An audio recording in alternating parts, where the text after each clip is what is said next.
Assalamualaikum warahmatullahi wabarakatuh, anak-anak sekalian. Sebelum kita memulai pembelajaran hari ini, mari kita membaca doa bersama-sama agar ilmu yang kita pelajari hari ini bermanfaat dan diberkahi oleh Allah Subhanahu wa taala. Mari kita berdoa dimulai. Selesai. Hari ini kita akan belajar tentang zakat. Nah, zakat itu adalah salah satu rukun Islam. Sama pentingnya seperti sholat dan puasa.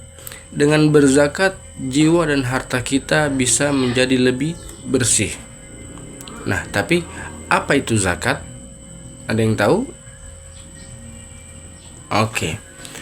Zakat adalah mengeluarkan sebagian harta kita untuk diberikan kepada orang yang lebih berhak menerimanya. Zakat termasuk ibadah yang wajib bagi setiap muslim yang sudah memenuhi syarat. Nah, dalilnya ada dalam Al-Quran surah At-Taubah ayat 103 yang artinya, ambillah zakat dari sebagian harta mereka. Dengan zakat itu kamu bisa membersihkan dan menyucikan mereka.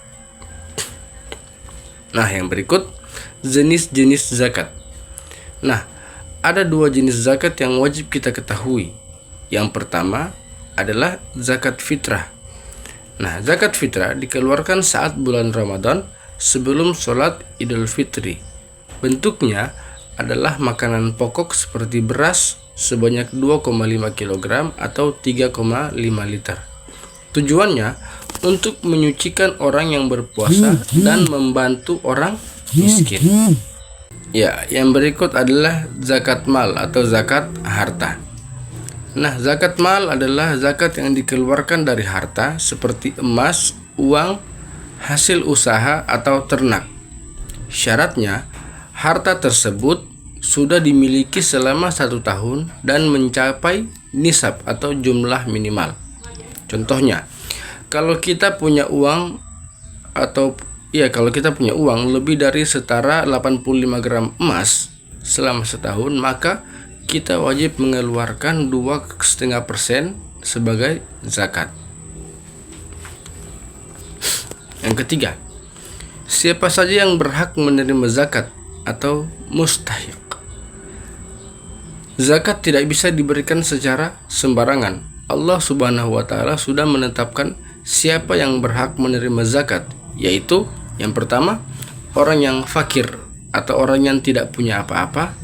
Yang kedua, golongan orang-orang yang miskin atau orang-orang yang kekurangan. Yang ketiga, para amil atau para petugas pengelola zakat. Yang keempat, mu'alaf atau orang yang baru masuk Islam. Dan yang kelima adalah riqab atau hamba sahaya yang ingin merdeka. Dan yang keenam, kaum gharib atau orang yang berhutang. Dan yang ketujuh, fi sabilillah, orang yang berjuang di jalan Allah. Dan yang kedelapan adalah ibnu sabil atau musafir yang kehabisan akal. Nah, berikut adalah hikmah dan manfaat zakat. Kenapa kita harus berzakat? Ialah untuk membersihkan hati dan sifat dari kikir atau pelit. Yang berikut membantu saudara kita yang membutuhkan, serta membangun rasa persaudaraan dan keadilan, juga menjadi tanda syukur atas harta yang kita miliki dan menjadikan harta kita lebih berkah. Yang berikut adalah cara mengeluarkan zakat, yakni langkah-langkahnya. Yang pertama, niat karena Allah. Yang kedua, hitung berapa zakat yang harus kita keluarkan. Yang ketiga, cari mustahiq atau orang-orang yang berkah menerimanya. Dan yang keempat, berikanlah zakat itu tersebut dengan ikhlas. Nah, jadi anak-anak sekalian, zakat itu bukan hanya kewajiban kita, tetapi juga bukti kepedulian kita terhadap sesama. Dengan zakat, harta kita bisa jadi lebih bersih, jiwa kita jadi lebih tenang, dan Allah Subhanahu wa taala pasti memberikan balasan yang lebih baik. Mari kita biasakan untuk berzakat sejak dini, meski hanya dengan menyisihkan sebagian uang jajan kita. Ada pertanyaan? Ya, baik, kalau tidak ada, kita tutup pembelajaran hari ini dengan membaca hamdalah. Alhamdulillahirabbil alamin. Assalamualaikum warahmatullahi wabarakatuh.